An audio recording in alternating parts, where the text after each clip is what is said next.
suis allée au théâtre, je suis sortie après 2 heures d'une pièce de théâtre, puis ma perception sur le monde avait changé. C'est vraiment comme une percée de lumière où tu te dis « Aïe, je viens de comprendre quelque chose. Je viens de voir la vie sous un angle qui n'était pas le mien, qui n'était pas celle que je connaissais depuis toujours. » Et là, c'est là où j'ai l'impression que le théâtre fait son travail puis fait évoluer un petit peu les mentalités.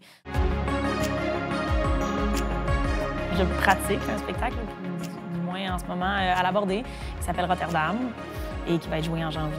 Et ouais, je joue le personnage de Lélanie, une jeune fille de 21 ans qui habite Rotterdam, justement. Une jeune fille bien hip, bien intéressante, qui est pleine de sarcasme, de contradictions. D'avoir la chance de passer cette audition-là, j'étais comme, je veux le faire, je veux bien le faire, puis ça me tient à cœur. Pour moi, c'était important. C'était important, premièrement, d'être une femme lesbienne qui joue un rôle de femme lesbienne, ce qui arrive vraiment pas si souvent qu'on le pense. Parce que moi, je me rappelle, quand j'étais au secondaire, d'être à la recherche de modèles.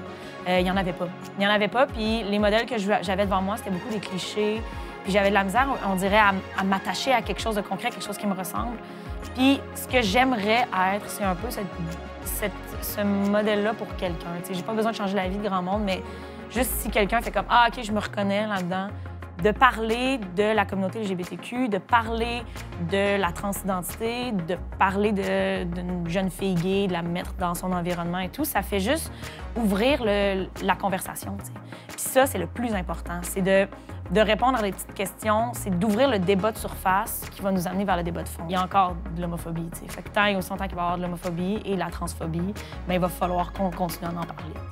On utilise la maladresse des personnages un peu pour essayer de répondre à des questions, puis je pense qu'il y a plein de gens qui vont sortir de là avec un peu un petit sourire en coin de genre « Ah ben, genre, j'ai toujours eu envie de poser cette question-là ou de savoir ça ou de savoir comment ça fonctionne un peu. » Puis je pense que Rotterdam le fait avec humour. Pour moi, un bon comédien, c'est quelqu'un qu'on sent vraiment comme une genre de faille à l'intérieur puis qui utilise cette faille-là puis qui partage avec les autres que l'être humain n'est pas parfait. Puis c'est ça la beauté de l'être humain, t'sais.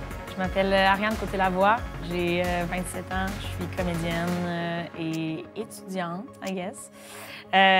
Et je suis lesbienne.